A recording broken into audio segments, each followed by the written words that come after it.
पंचमे जाता ललाटे तिलका तव धेनाधीति महातेरा विजिता दिन गावका जलंता हीलते जैन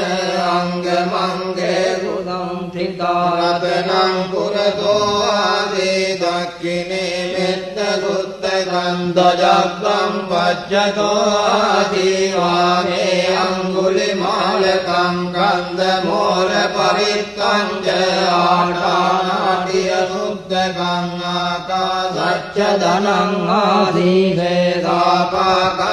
संहिता जिनाना बल संयुक्ते धम्मपाकार लंकते वसतो ते चतुर्भिज्जेन सदा संबुद्ध पंजरे वातपित्तादि संजाता बाहिरज्जतु मध्यवासे पंचमे जाता ललाटे तिलका तव धेनाधीति महातेरा विजिता दिन गावका